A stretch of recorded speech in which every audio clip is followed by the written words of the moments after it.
गावचे पोलीस पाटील आहेत, आपल्या काय समस्या आहेत? गावच्या पोलीस पाटील या नात्याने मी एवढंच सांगू इच्छितो की असे प्रकार गावामध्ये विनाकारण व्हायला नाही पाहिजे. आता त्याच्या सिद्धार्थ जो अन्याय झालेला आहे तर या गोष्टीसाठी त्यांना न्याय मिळाला पाहिजे आणि अशा गोष्टी परत परत घडू नये त्याच्यासाठी त्यांना न्याय पाहिजे. आता ते एवढे 5-4-5 लेकरांनी इथे बसलेले आहेत ना, आता विनाकारण तर बसू शकत नाही लेकर बाळ घेऊन माणूस.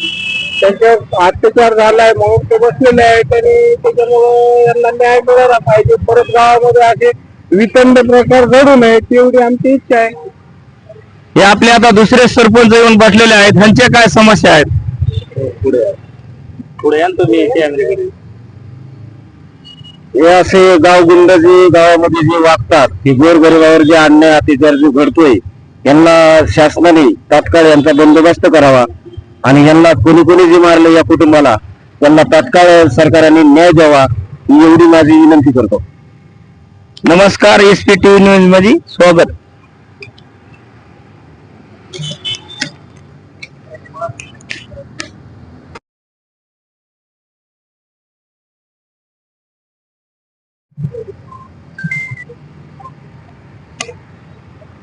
आपले काय प्रश्न आहेत आणि स्वतः तेच सांगतात.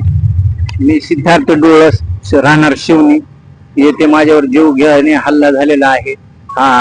लहू कुसळकरनी मला दुकानात येऊन मारहाण केली आणि माझ्या डोक्यामध्ये सत्तूर घालून मला मारलेला आहे आणि इथं कोंबड्याचे दुकान टाकतो म्हणून म्हणला. मी म्हणलं इथे कसं काय तू कोंबड्याचे दुकान टाकतो, तर तितक्यामध्ये म्हणला बघतो मी तुझ्याकडे आणि पिऊन आला आणि मला दुकानातून येऊन ओढून मला मारलेला आहे. आणि ह्याच्यामध्ये आरोपी आहेत 10 जण. 10 जण तर कोण कोण? लहू कुसळकर आणि त्याची पत्नी आहे लहू कुसळकरची अश्विनी कुसळकर आणि त्याचा मुलगा आहे कृष्णा कुसळकर आणि त्यांची मुलगी आहे सलोनी कुसळकर आणि मोनाली कुसळकर हे आहे आणि त्यांचा मेवणा आहे तिप्पाना मोहिते आणि अंजना त्याची बायको आहे अंजना मोहिते आणि अंजनाचा मुलगा आहे सुनील मोहिते हा मुलगा आणि ह्याच्यामध्ये रामा मोहिते त्याचा सासरा आहे लहू कुसळकरचा. एवढ्याने मला बेदम मारलं, दगडाने डोक्यामध्ये मारलं, कमरेवर दगड घातले माझ्या आणि बेशुद्ध पाडलं, माझं रक्त गळत होत आणि मला आता काय या डोक्याने काम होईना. कमरेचं हाडूक माझं म्हणजे दबलेलं आहे आणि दबल्यामुळं मला काही कामधंदा होत नाही. हे लेकरं बाळ माझे 4-5 लेकरं आहेत आणि उपोषणला बसलोय. मला न्याय पाहिजे फक्त सरकारला, हीच माझी विनंती आणि त्या लोकांना अटक झाली पाहिजे. आता तुमचे कशामुळे भांडण झाले तर कशामुळे तुम्हाला धमकी टाकतात? जाग्यामुळे साहेब, माझ्या जाग्यामध्ये त्यांना मटणाचे दुकान टाकायचे होते आणि मी त्यांना टाकून नाही दिल्यामुळे मला बेदम मारलं आणि लय दिवसापासून माझ्यावर दात खाऊन होते लोक, तुला मारणारच आहे तुला. आणि आता सध्या म्हणतात की इथून पुढे सुद्धा ह्याला आता तर थोडं मारलं ह्याला तर आता जीवच मारायचं असं आणि ह्याचं घर मोडून लावायचं असं बोलते.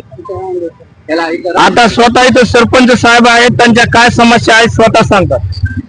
गावामध्ये औरत धंदे दारू पत्ते असे चालू असल्यामुळे भांडणाचा प्रश्न शिवणी फाट्यावरचा फार 10 वर्ष 15 वर्ष 20 वर्षाच्या अगोदरपासून हे भांडणं चालू आहेत आणि कंटिन्यू त्या फाट्यावर भांडणं असते दारू पिल्यामुळे. आणि आमचं म्हणणं एक ग्रामपंचायतच्या वतीने की दारू धंदे बंद व्हावा आणि असे गुंडागरी लोकांना सजा व्हावा ही विनंती आमच्या सरकारला. नमस्कार, SPTV न्यूज मध्ये स्वागत आहे.